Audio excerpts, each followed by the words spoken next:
Hello, everybody, and welcome back to the MCR. My name is Mac, and with me this morning is TJ, and we're going to talk about the Biden administration, more stupidity and more foolishness and more worship at the altar of climate change, which I think is a religion. I think it's a distraction. I don't believe anything they say about it, but that's another story.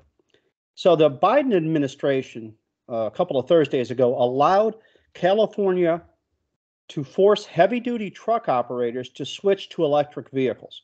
So basically what we're looking at is electric tractor trailers, if you will. And policy critics say will further burden an already strained grid because these vehicles will have to be charged for hours and hours and hours. And we're not truck drivers, but common sense would tell you these guys need to keep moving to make money. Or they won't be able to do the job. It's also going to raise food prices because so much of our food is on trucks, just-in-time delivery. So when you go to whatever store you shop at, you don't put your thumb through the tomato because it's been on the truck for 15 days getting there. So, well, if I could interject, yes, please. The whole thing of, this is where if people understood basic economics 101, as I like to call it. It's not taught in schools anymore. This is going to, if inflation wasn't already bad enough, now this. It's quite a bit worse than they acknowledge. Yeah, and which fuels, I'll say, our frustration. Well, one of the things we're not going to talk about here because it's topic material for another topic, which is the crushing of the U.S. dollar. I don't think people have any idea because actions like these are going to help crush the dollar. And if the dollar loses world prominence, you're going to feel that, and it's going to have a heavy impact on you. We'll get through it eventually, but it may not be in our lifetime. So we're going to suffer greatly. Your kids are going to suffer greatly from your inaction and your willful ignorance, which I see quite a bit in the comment section. A lot of people are, give us a thumbs up, support us, but we've always got those. We got the people on the right who, they know better. And in fact, it's already been suggested that Trump has been that wasn't the real Donald Trump we saw at the trial. It was a body double. I don't know what these people's fascination with that nonsense is, but this is what we're dealing with. But anyway, back to the topic at hand, which is this fantasy that we can all have electric vehicles, and it is a fantasy. The grid won't hold it. It takes too long. Maybe someday, but not today.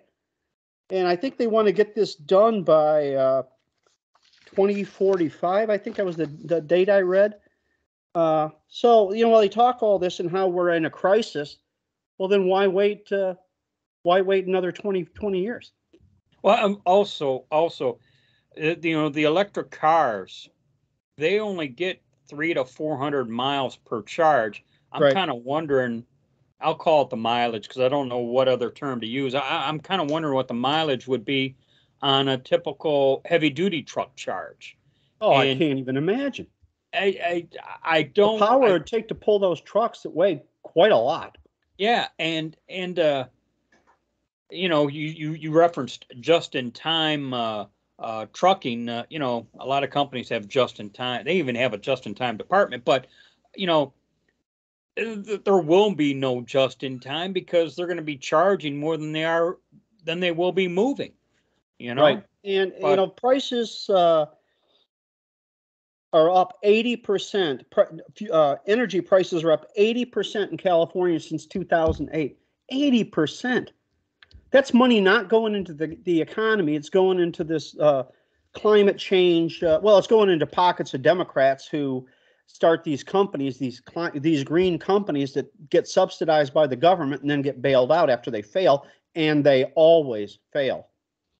So my question about this is, what are they going to do? They're going to drive to the California-Nevada border, as an example, and then switch over to fuel-driven trucks? You want to know something? That's entirely possible. I don't see another way around it. If they have to, and what do you got to have now? 2 trucks instead of 1?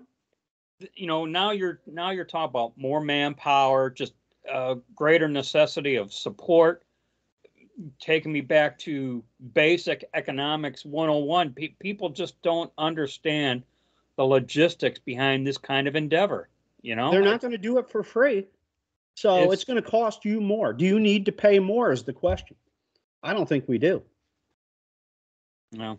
So it's got all kinds of pitfalls. Here's a key thing, though. This is done for climate change, allegedly. Okay, I think it's done to bring about a totalitarian Marxist state, which Gavin Newsom is all for, in my opinion. To create this energy is going to create more greenhouse gas emissions than the trucks use now, that create now. Yeah. So more insanity from the left.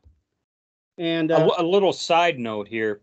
This is one of the issues which is pushing the topic of they call it the new state of California or something. Yeah. And if you see a hypothetical map, it's like 80 to 90%. Well, I don't want to say 90. It appears to be like 80% of the state wants to just get away from this insanity.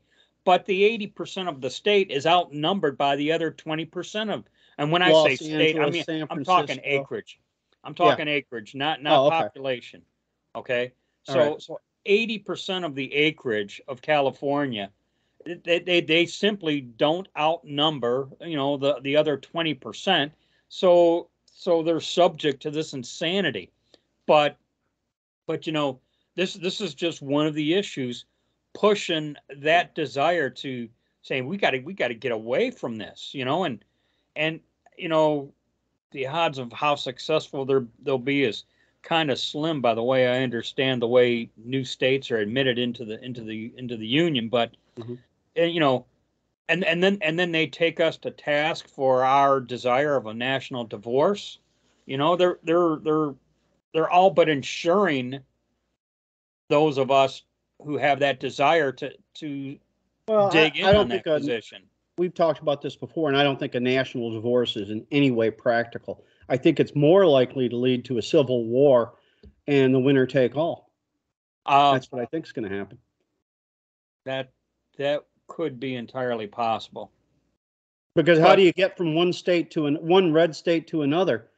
Yep. They're not going to let you go through the Marxist states. And, it's really not red states and blue states. It's producing states and taking states. It's turning into Democrat strongholds and flyover country is what it's kind of turning into. Well, you know what? Made this reference many times about the Hunger Games. And that's I was just getting ready to say that. I was just getting ready to say, here we go, Hunger Games again. Watch those movies. See if you want to live like that. Because you will be one of the, what do they call them in the movie? I'll call them serfs for the lack of the proper term. But if you want to live like that, and that's all you ever want, you might as well be my dog. I let him in, I let him out, I feed him. If I wanted to beat him, I could. And I keep thinking about the 3 Atlas Shrugged movies. I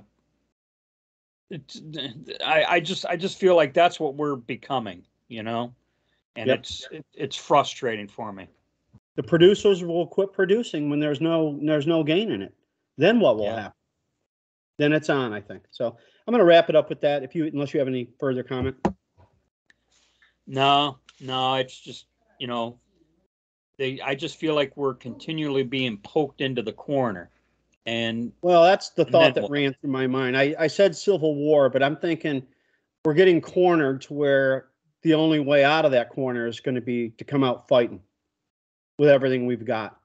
Yep. And that's not good for anybody. And at the end of the day. All right, so we'll wrap it up there as we always do with be safe, watch your 6, and don't tread on me.